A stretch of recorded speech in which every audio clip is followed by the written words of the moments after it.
Kalau sepatu dimasukkan ke hati, sepatu bagus jadi tinggi hati. Lihat yang lebih bagus, iri hati. Sepatu keinjek, sakit hati. Nah, itulah kita main hatinya teh kalau nyimpen barang. Tidak ada yang lebih pahit dari berharapnya hati kepada Allah. Allahumma ftah lana hikmataka ya Allah.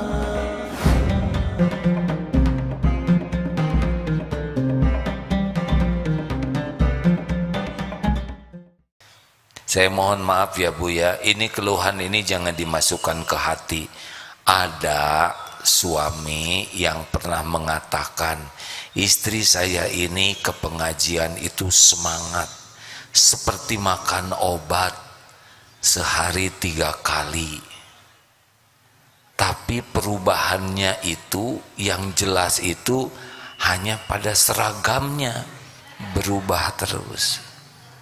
Sedang kelakuannya awet, galaknya, judesnya, cerewetnya, dan peningkatannya itu yang jelas pada cicilan, bukan ningkat iman. Ini hanya gosip, jangan dipercaya ya, karena sebetulnya benar ada yang ngomong gitu. Sama Darut Tauhid dari tahun 90.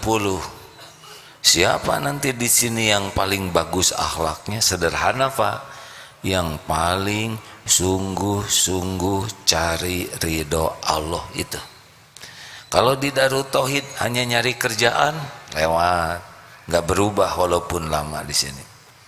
Walaupun senior di sini nggak berubah, kelakuannya sedikit perubahannya.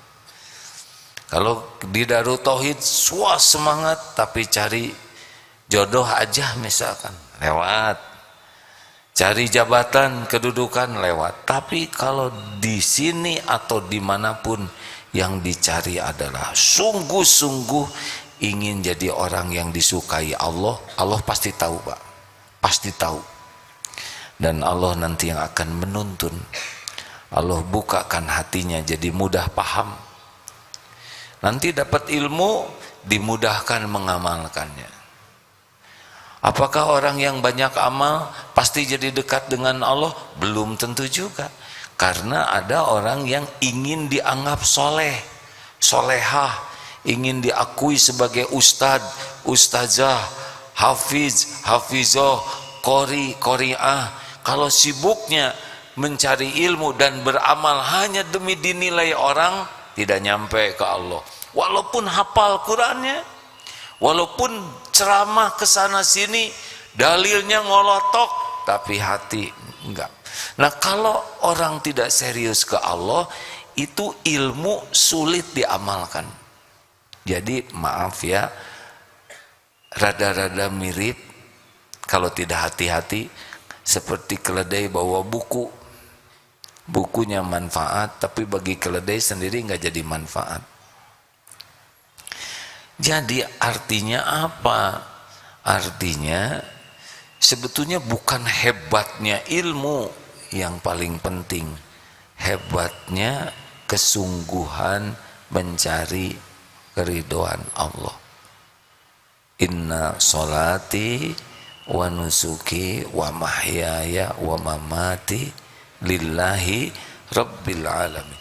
Kalau sebuah amal kecil nih ya, misal mungut sampah atau ada puntung rokok diambil, tidak ada yang lihat, tidak diposting sama sekali, dia pungut, tapi dia yakin, ya Allah, saya takdir melihat sampah ini, Engkau yang mengatur, saya pungut sampah ini, semoga Engkau ridho.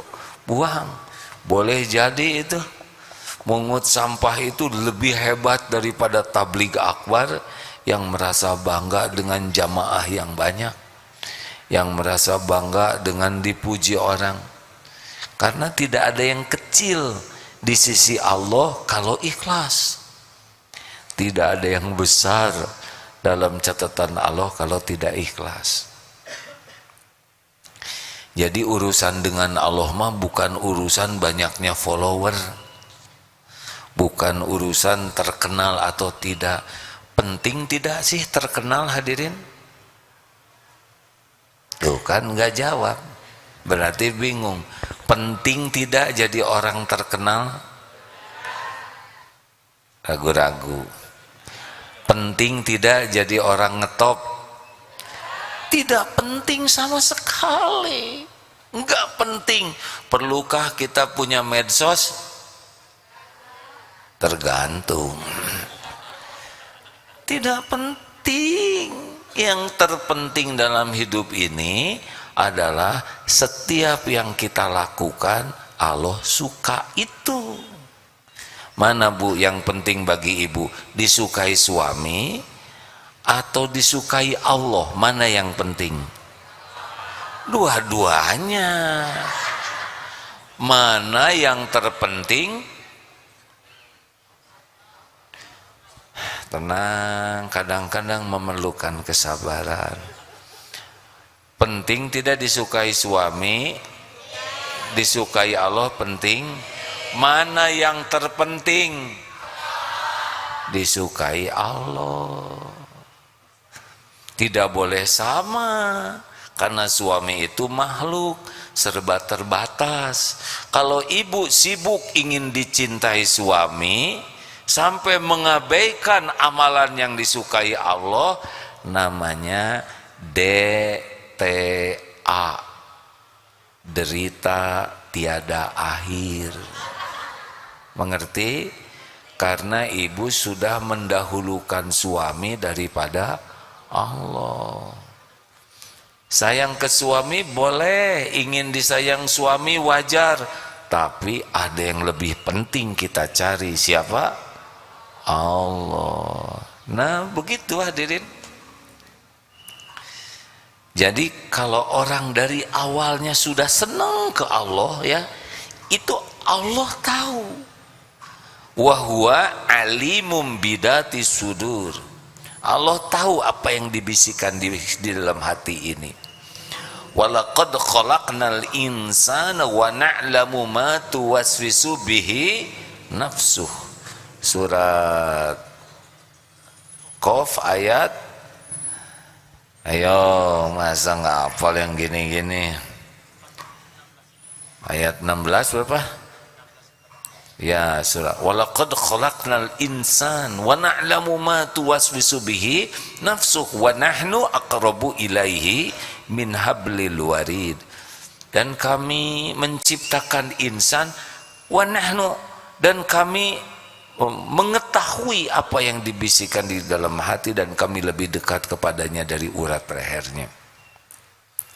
Jadi urusan dengan Allah aslinya adalah urusan main hati. Ini penting. Nah, kita seringnya urusannya urusan acting. Seperti sholat barusan, sholat asar. Sholat apa barusan ibu-ibu? Berapa rakaat? Alhamdulillah, benar. Allahu Akbar, mulut menyebut nama Allah, tangan bertakbir, badan ngadep kiblat, sholat rapi, tapi hati belum tentu ke Allah. Betul?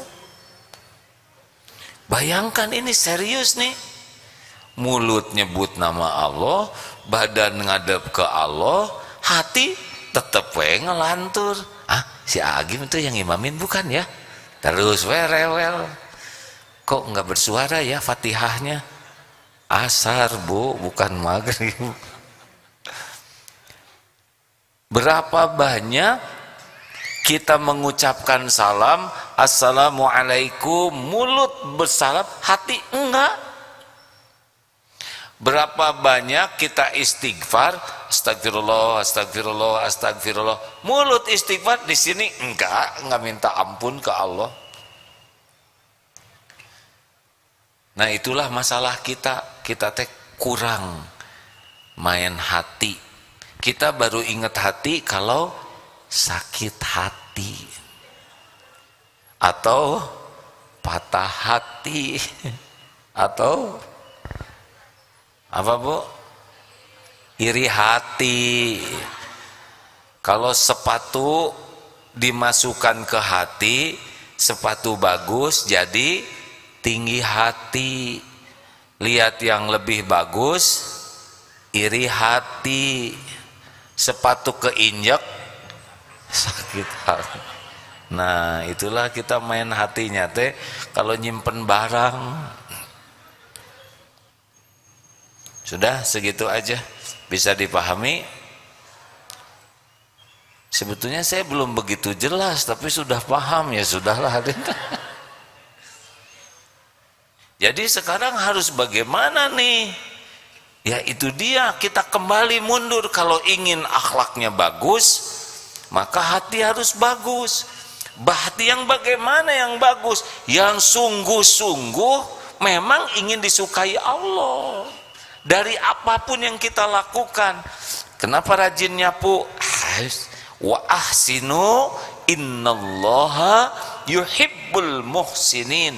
Dan berbuat baiklah kalian karena Allah sesungguhnya mencintai orang yang berbuat baik. Kenapa rajin? Supaya Allah ridho ke saya. Dah gitu aja. Kenapa baik sama tetangga? Supaya Allah suka. Karena Allah nyuruh, Allah suka. Ibu, kenapa ibu sabar padahal suaminya sering mengambek? Karena Allah nyuruh sabar dan Allah cinta kepada orang sabar. Jadi Allah wah terus. Kenapa kok dagang jujur? Karena Allah nyuruh jujur dan Allah suka kepada orang yang jujur. Itu aja, nggak ada lagi yang lain. Karena disuruh Allah, karena Allah suka. Selesai. Jadi kita mah nggak ada urusan dengan dipuji orang, dengan dikagumi orang, dengan dihormati orang, dengan orang balas budi, dengan karir, pangkat. Wah, itu mah urusan Allah yang ngebagikan. Urusan kita mah itu aja. Sungguh-sungguh istiqomah ngejar Allah. Nanti kita dikasih ilmu, nanti ilmu amalkan lagi. Kenapa rajin tahajud? Ya, karena Allah suka sama yang tahajud. Selesai. Kan ada yang tahajud demi hutang lunas. Nanti hutang lunas, tahajud lunas. Ada yang sedekah. Kenapa sedekah?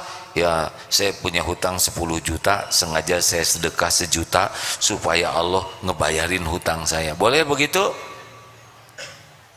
Bingung ya. Nyebut boleh takut salah, nyebut enggak takut salah juga, jadi diam.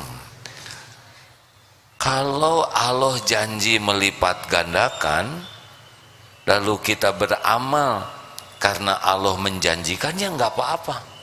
Tapi ada yang lebih bagus. Kenapa sedekah? Karena Allah suka kepada orang yang sedekah. Udah sedekah doa minta lunas utang, silahkan. Udah tahajud doa minta lunas utang, silahkan. Tapi jangan sampai tahajud untuk lunas utang. Jelas hadirin? Ngapalin Quran supaya apa? Supaya dapat beasiswa. Rugi. Ngapalkan Quran kenapa? Karena Allah seneng. Saya baca, semoga setiap huruf yang saya baca membuat Allah sayang sama saya. Udah selesai. Mau cepet apal, mau rada susah apal, beda-beda tiap orang kemampuannya. Tapi tiap huruf membuat kita disukai Allah, itulah yang terpenting. Nah hadirin sekalian, jadi sebetulnya tidak terlalu ribet hidup ini ya. Yang ribet itu ingin dipuji orang, ingin dikagumi orang. Coba Bu, punten ya, maaf, ribet mana? Mau masak atau mau ke undangan? Kenapa ribet? Repot.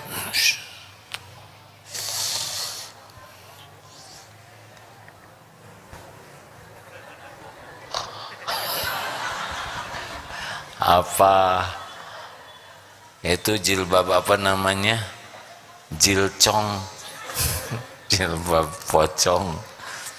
Bu, ibu, bolehkah wanita ingin kelihatan cantik? Wah, pembela diri ya. Boleh bu, yang tidak boleh itu lelaki ingin kelihatan cantik. Cantik untuk siapa bu? Suami siapa? Mereka sendiri bingung, sebab suaminya mah nggak pernah dikasih yang cantik. Mau ke undangan dandan demi dinilai orang, giliran dilihat suami yang lebih berhak, kerudung dibuka, rambut rancung juga cuek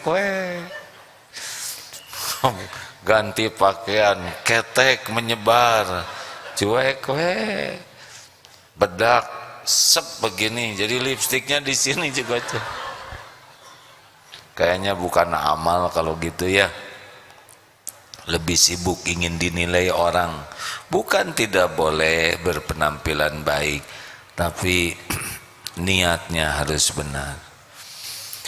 Nah, ini yang dapat saya pahami, bahwa orang bisa berakhlak baik kalau hatinya baik.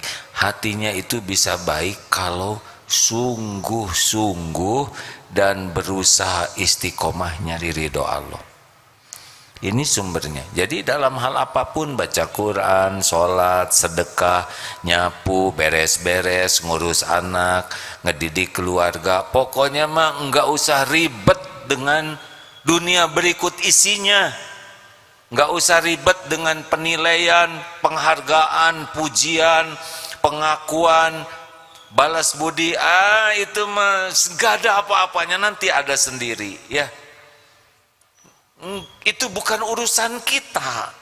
Urusan kita, apa yang kita lakukan jadi amal soleh, diterima oleh Allah, dan itu yang bekal kita pulang nanti. Gimana tentang rezeki? Rezeki itu sepenuhnya milik Allah, dibagikannya oleh Allah sesuka Allah, baik jumlahnya, waktunya, dan itu mudah bagi Allah. Mau yang kaya, yang sedang, yang miskin, sama, yang membagikannya Allah, sesuka Allah.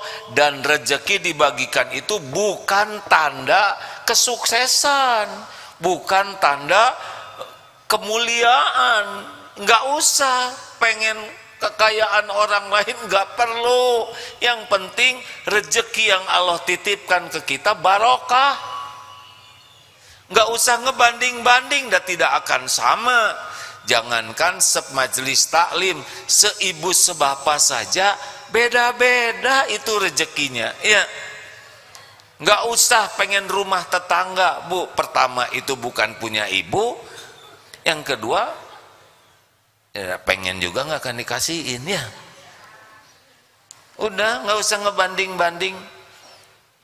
Di Darut Tauhid karyawan ada 1.300, nggak usah ngebanding-banding. Kok itu motornya bagus? Makin lihat motor dia bagus, makin jelek motor kita ya. Sebelum lihat motor itu bagus. Jadi motor bagus jelek itu tergantung pembanding. Nggak usah banyak keinginan. Ingin nggak dikasih oleh Allah, ngebenggul di sini. Nggak ingin dikasih oleh Allah, datang hadirin ketemu. Satu-satunya yang ngebagikan rezeki itu Allah. Tidak harus pakai ingin kalau Allah mau ngasih itu. Pakai syukur, qanaah, puas dengan apa yang Allah berikan, senang, terima kasih. Puas dengan yang ada, Allah tahu. Syukur dengan apa yang ada, gampang didatangkan oleh Allah. Nggak usah pakai sakit hati. Banyak keinginan tuh menderita. Ngomong-ngomong, ibu-ibu udah tahu belum ciri orang bijak tuh bisa membedakan keinginan dan keperluan. Orang yang kurang dewasa nggak bisa membedakan. Pusing, hari-hari itu antara ingin dan perlu tuh nggak ngerti. Coba makan perlu atau ingin? Kalau restoran, pilihan restoran keinginan atau keperluan? Nah, mulai jelas ya. Sate yang enak, yang besar-besar ya, yang harga satu tusuknya itu 20.000, itu keperluan atau keinginan? Tenang ya, yang kita perlukan keinginan atau keperluan? Tuh, nggak perlu sate gede-gede amat, yang penting banyak ya kan, sedikit perlunya. Orang yang kolesterol mah nggak perlu Pak, daging-daging yang ruwet-ruwet kayak gitu ya kan. Apalagi yang pakai gigi palsu, dagingnya lihat ya, itu kan bisa menghilangkan gigi. Bu, Ibu, sepatu perlu atau ingin? Perlu. Warna sepatu, nah gitu ya. Tas perlu atau ingin? Ya udah, cukup kantong kresek ya kan. Mereknya harus ini, itu teh menderita. Makin banyak keinginan teh makin menderita. Sholat tidak khusyuk, dikit-dikit tersinggung, kerjanya browsing terus, nelpon sana nelpon sini, saking ingin. Udah gitu nyicil, anak-anak pada enggak makan demi cicilan. Udah dapat berapa lama senengnya tuh dengan keinginan? Enggak lama. Udah gitu mah menderitanya aja, cicilannya yang lama ya. Nah, orang yang ingin keridhaan Allah, maaf ya, lebih sibuk, cukup perlu saja. Begitu. Cik jam perlu atau ingin?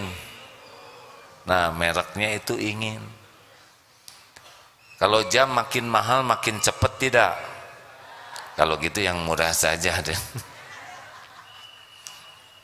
Pasti pengen tahu jam saya ya. Kalau saya namanya BKP, Benghar ku pamere, hadirin, jadi banyak yang ngasih, alhamdulillah. Gak usah iri hadirinnya, sebab gak akan dikasihin. Silakan, cukup. Ada yang mau ditambahkan Ustaz? Terima kasih, ini banyak tamu. Majelis Taklim Darul Mutakin Cianjur, mana?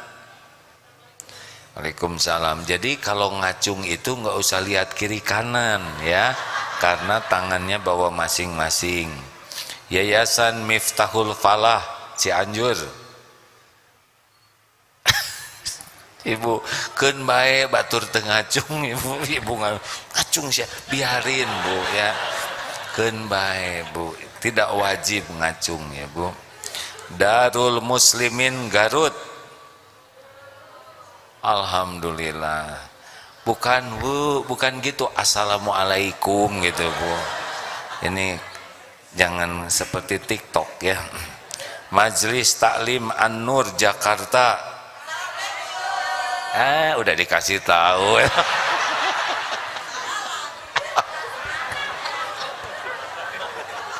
Ibu tong ngambek atuh Bu, salah lagi katanya.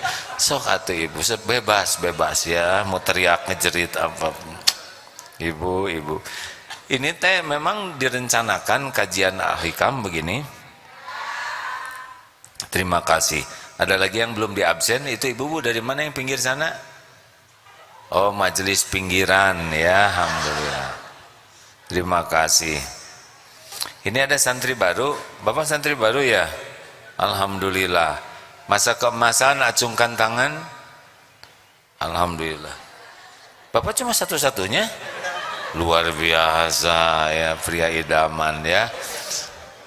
Ibu-ibunya berapa? 13. Alhamdulillah. Masya Allah, semua ada takdirnya. Daun jatuh saja tertulis di lauh mahfuz, apalagi pertemuan seperti ini. Tinggal jadi amal atau tidak ya. Baik, ada yang akan didiskusikan, ditanyakan, silakan.